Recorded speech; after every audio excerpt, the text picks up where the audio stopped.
Hello guys, I'm Tanmay Modok, the director of Evolve Entertainment and Polton Cinemedia. যারা আমাদের চ্যানেলে নতুন তাদের জন্য আর যারা পুরনো তাদের জন্য it's a memory refreshment for them যে আমরা দুটো সিনেমা করেছি, একটা মিঠাই আর একটা গান অফ গার্বেজ। যেটা মিঠাইটা ইউটিউবে রিলিজ হয়ে গেছে আর গান অফ গার্বেজ 1 জানুয়ারি রিলিজ করতে চলেছে।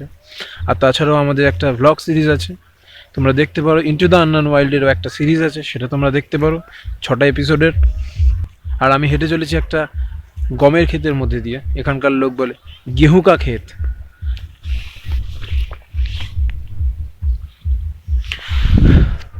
হয়তো মনে হতে পারে এর উপর দিয়ে হাঁটলে, যেমন আমি হাঁটছি, গমগুলো মরে যেতে পারে, কিন্তু না, এগুলো মরবে না।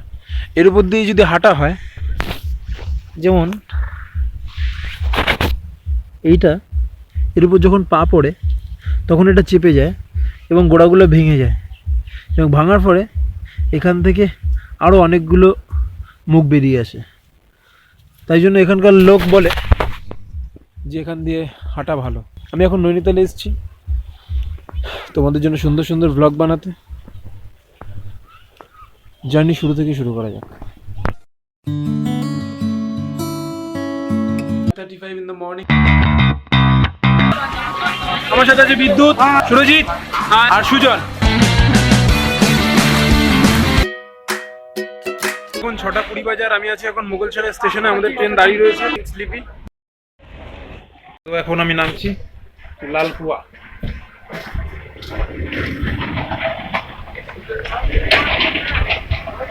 ট্রেনে আমার কোনোদিনও ভালো ঘুম আসে না, তা সাথে লাগেজও ছিল, তাই জন্য আরও অনিশ্চিত ছিল ব্যাপারগুলো, যে যদি কিছু চুরি হয়ে যায়। তা রাতে আমার পকেটে মোবাইল রেখে আমি ঘুমিয়ে পড়েছিলাম, ওটা আমার একটা ভুল ছিল। সকালে ওটা আমি মোবাইল খুঁজে পাচ্ছিলাম না, তারপরে দেখি ট্রেনের সিটের নিচে মোবাইল পড়ে রয়েছে। 20 মিনিট লেট ছিল আমাদের ট্রেন। সকাল 9টা 10 এর মধ্যে আমরা নেমে গেছিলাম লালকুয়া স্টেশনে। আর লালকুয়ায় নেমে সেখান থেকে আমাদের পিক করতে আসলো আমার এক ভাগ্নে। তারপরে তার সাথে গাড়িতে করে যাত্রা শুরু করলাম।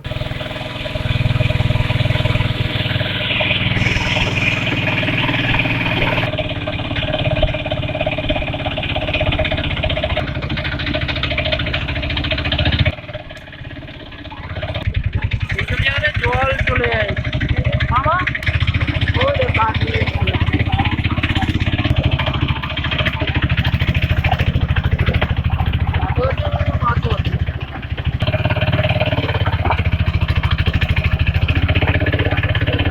হ্যালো গাইস, আমি এখন একটা জায়গায় আছি যেখানে হচ্ছে শুকনো নদী চারিদিকে। এখন নদীতে জল নেই, তোমরা দেখতে পাচ্ছ পুরো। আর আমি যাব এই দিকে, হিমালয়ের দিকে, এই দিকটা। এখান থেকে আমাদের 20 থেকে 30 কিলোমিটার দূরে যেতে হবে, যেখানে আমি এসেছি সেই ডেস্টিনেশনের উদ্দেশ্যে।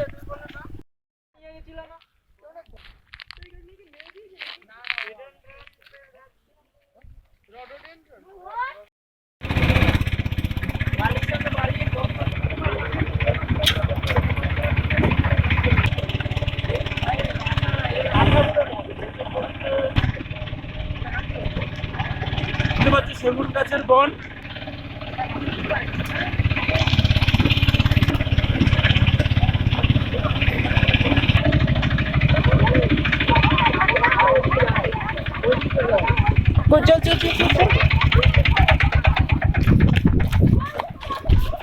ও জি জি জি, কি করলি? জি জি, কি করলি?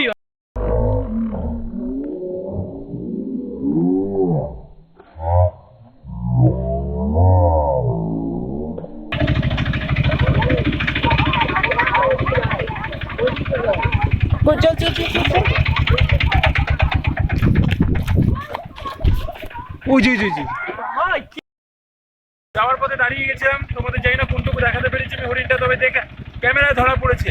আমি এডিটিং এর সময় বুঝতে পারবো কতটা দেখতে পেয়েছি, আর আশা করি তোমাদেরও ভালো লেগেছে। আর আমার এখন প্রচণ্ড অ্যাডভেঞ্চার লাগছে এই ফরেস্টের মধ্যে দিয়ে। এই যে শাল গাছ, এইগুলো শাল গাছ, এগুলো হচ্ছে শাল গাছ, তোমরা দেখতে পাচ্ছ। কিছু কিছু মুহূর্তে থাকে যেগুলো তুমি পয়সা দিয়েও কিনতে পারবে না। এই মুহূর্তটা হচ্ছে সেই মুহূর্তগুলোর মধ্যে একটা। যে ডেস্টিনেশনে আছি, সেই ডেস্টিনেশনে পৌঁছাতেই এত সুন্দর একটা জঙ্গলের মধ্যে দিয়ে আমাদের যেতে হচ্ছে।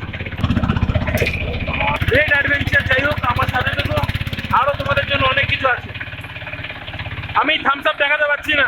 Morning guys, morning. Yesterday my phone was dead. তোমাদের সাথে কথা বলতে পারিনি, আমি এখন এসে গেছি, ভিডিওতে আসতে পারিনি। সো এখন এসছি, এখন বাজে সকাল 6:34। আর এখানে এখনো অন্ধকার রয়েছে। একটু দেখিয়ে দাও পাবলিককে।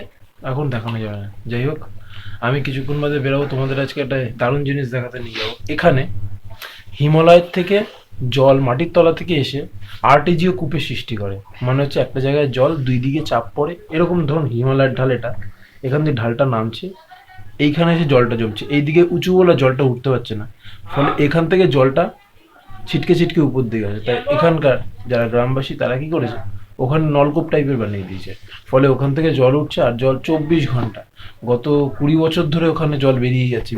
সো আজকে আমি তোমাদের সেই জায়গাটা দেখাতে নিয়ে যাবো। দারুণ জায়গা, আর একদম বিশুদ্ধ জল,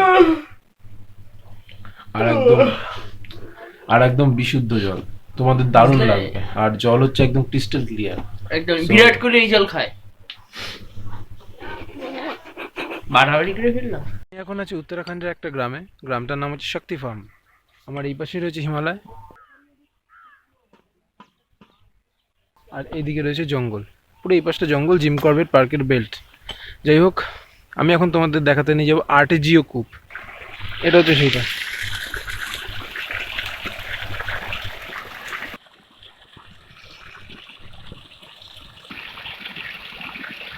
জলের প্রেশার কমানোর জন্য এরা কলের মতন সিস্টেম করে রেখেছে, যাতে জলটাকে বেঁধে রাখতে পারে। কেননা যদি পুরো খোলা থাকে, যদি একটা বড় পাইপের মতনই থাকে শুধু, তাহলে মাঠঘাট সব ভেসে যাবে, যা দেখছো সব কিছু ভেসে যাবে। তাই জন্য একটা লিমিটের মধ্যে এটাকে বেঁধে রেখে এখান থেকে জলটাকে বাইরের দিকে চালান করে দিচ্ছে। ওই পাশে একটা খাল রয়েছে, খালে জলটাকে ফেলে দিচ্ছে। সো এটা ছিল আর্টিজিও কূপ। যদি তোমরা আর্টিজিও কূপ সম্পর্কে আরও জানতে চাও, তাহলে গুগলে গিয়ে সার্চ করে দেখে নিতে পারো আর্টিজিও কূপ কি। সো গাইস, তোমাদের বলা হয়নি আমি এখানে কেন এসেছি। সো গাইস, এই যে চা খাচ্ছি। সো গাইস, এটা একদম মধু। এটা হলো, এটা দাঁড়াও পাবলিককে বলি, এই জিনিসটা যে দেখতে পাচ্ছ তোমরা, এটা হলো ওই যে জঙ্গলটা দেখা যাচ্ছে, ওই যে তোমরা দেখতে পাচ্ছ, ওই যে জঙ্গলটা, ওখানে একই গাছে 4খানা মৌচাক ছিল। তা কালকে সন্ধ্যাবেলায় একটা মৌচাক ভাঙা হয়েছে। তা মৌচাক ভাঙার ইতিহাস তোমাদের পরে বলবো, কিন্তু সেই মৌচাক থেকে নেওয়া সেই মধু দিয়ে আর মুড়ি দিয়ে খাচ্ছি। মুড়িটা ওই সাইডে রয়েছে, কিন্তু মধু আমার সাথে এই যে রয়েছে, দেখতে পাচ্ছ তোমরা নিশ্চয়ই। এই যে মধু, একদম গরম গরম মধু। তুই অতটা মধু খেলে দাপিয়ে মরে যাবি, ভীষণ ঠান্ডা। আচ্ছা গাইস, যাই হোক, ও ছ্যাবলামি করছে। যাই হোক, হ্যাঁ, এগুলো আমার এডিট করতে হবে। আমি এখানে এসেছি একটা, এই ব্রাশ করিস না, একটু ব্রাশ করে দিয়ে চাখা, ঠিক আছে, ব্রাশ করিস না। ঢিক্কি চিকিরি ঢিক্কি চিকিরি ঢিক্কি। আমাদের পিছনে একটা আছে র্যাম্পের মধ্যে আমরা দুলছি। আমরা কিন্তু এমনি দুলছি না, মানে ভূমিকম্প হচ্ছে।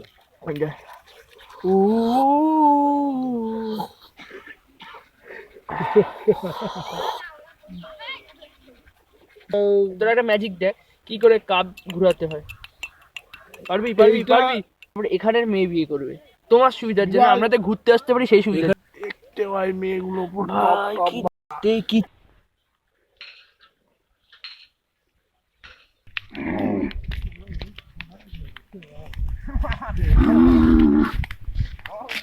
এখন আমরা তিনজন যাচ্ছি এখানে লোকাল মার্কেট, শক্তি ফার্ম মার্কেটে।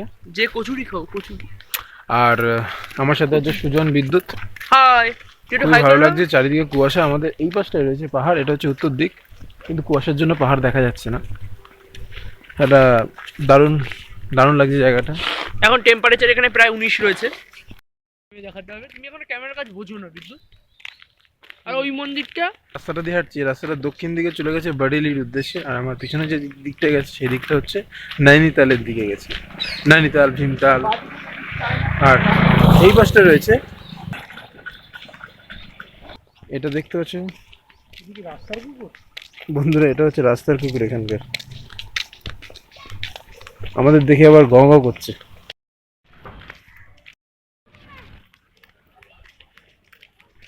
একটু কষ্টই হচ্ছে, একটু আগেই এসে গেছি বাজারে, তাই জন্য এখনো দোকানপাট ঠিক মতো খুলে উঠতে পারেনি। আমরা যে কচুরি পুরি এসবের এক্সপেকটেশন নিয়ে এসেছিলাম, সেগুলো ফুলফিল হবে না মনে হচ্ছে।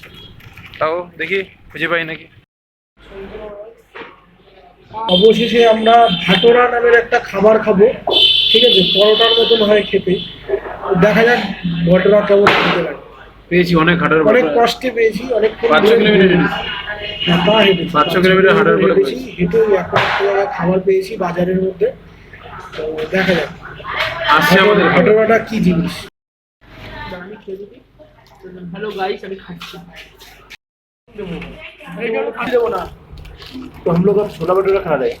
আমরা ছোলা ভটুরা খাচ্ছি, টেস্ট ঠিক আছে। আর তাছাড়াও ছোলা মটর।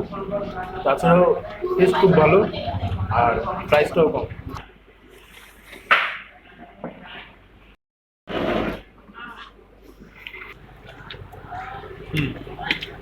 কেমন ছিল এটা? ভাজাটা তো ভালো লাগছে, তরকারিটা তো ভালো লাগছে। তুমি বিদ্রোহ ঘোষণা করতে পারতো না। তুমি আর 9 মাস তোমার ফ্যামিলির সাথে রয়েছো। আমি মাঝে মাঝে ঘুরতে যেতাম, কোথাও আমি একা একা। আমার এই বন্ধু বিদ্যুতের আজকে একটু শরীরটা খারাপ যাচ্ছে। ও মা হতে চলেছি, আমি বাবা হতে চলেছি আবার।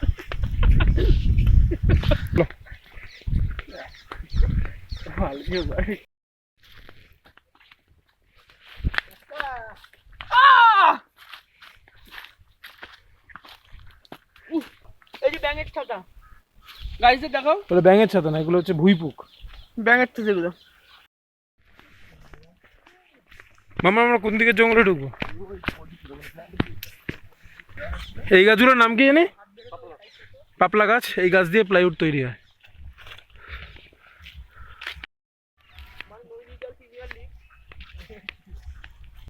আমাদের খুব কষ্ট হচ্ছে।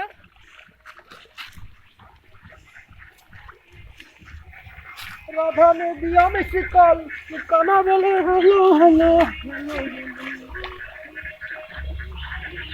গাইস কিন্তু দেখাতে আমি যাচ্ছি। হ্যালো গাইস, আমি যাচ্ছি। জল প্রচন্ড ঠান্ডা। প্রচন্ড ঠান্ডা জল। আর তোমরা বিশ্বাস করবে না, এইটা পুরো হিমালয় থেকে ডাইরেক্ট আসছে এখানে।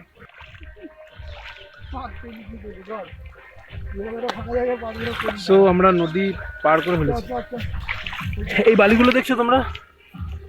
এই বালিগুলো আমাদের কলকাতার দিকে ভিতের কাজে লাগায়, কিন্তু এখানে এই বালিগুলোকে ভালো করে চেলে তারপর এরা ঘর ঢালাইয়ের কাজে লাগায়। হ্যাঁ, আচ্ছা গাইস, আপনারা দেখতে পাচ্ছেন আরো একটা পাহাড়ি নদী। আমরা এখন এই পাহাড়ি রাস্তা দিয়ে উপরে উঠবো। পাহাড়ি জঙ্গল তো, নাম না জানা অনেক অচেনা ফুল ফুটে আছে, তোমরা দেখতে পাচ্ছ।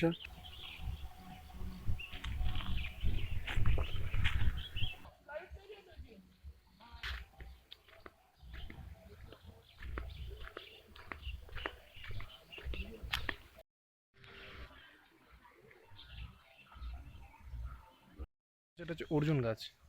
তাই তো শুয়ে? হ্যাঁ, অর্জুন গাছ। পেয়ারা গাছের পাতার মতন দেখতে একটা পাতাগুলো, তাই না? হ্যাঁ, ক্রান্তীয় অঞ্চলের গাছ এগুলো, অর্জুন গাছ। এটা অর্জুন গাছ সম্বন্ধে কিছু বলুন।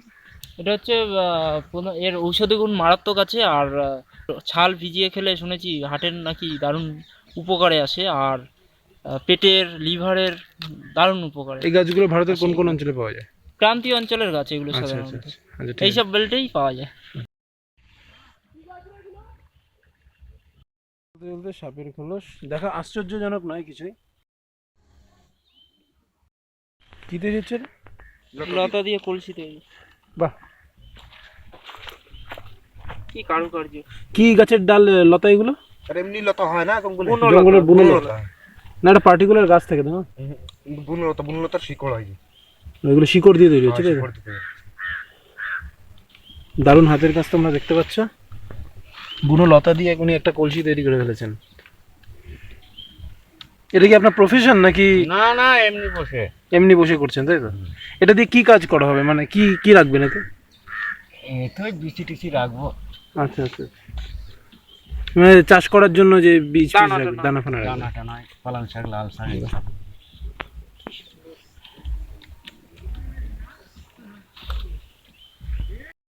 সো গাইজ, আরও গভীর জঙ্গলের দিকে এগাবো, আর তোমাদের জন্য আরও অনেক সারপ্রাইজ রয়েছে এই জঙ্গলে। আর কী কী করছি, কী কী কোন দিকে যাচ্ছি, সো যদি জানতে চাও তাহলে আমাদের ইভলভ এন্টারটেনমেন্ট পল্টন সিনেমের ইউটিউব চ্যানেল, যেখানে ভিডিওটা দেখছো সেখানে সাবস্ক্রাইব করো যারা প্রথম এসছো, লাইক করো, শেয়ার করো ভিডিওটা, আর অবশ্যই পাশে বেল আইকনটা ক্লিক করো যাতে পরে ভিডিওগুলোর নোটিফিকেশান তোমাদের কাছে, যাতে কথা জড়িয়ে যাচ্ছে আমার, যাতে পরের ভিডিও নোটিফিকেশানগুলো তোমাদের কাছে জড়িয়ে যায়। আমরা আরও জঙ্গলের দিকে ঢুকছি, এরপরে কী হবে জানতে চাইলে দেখতে থাকো। বাই। এই জায়গাটা জাস্ট অসাধারণ। তোমরা দেখতে পাচ্ছ পাহাড়ি নদী জঙ্গলের ভিতরে চলে গেছে, আর পাহাড়ের উপর থেকে নদীটা বয়ে আসছে। শ্যাওলাগুলো দেখো ভাই।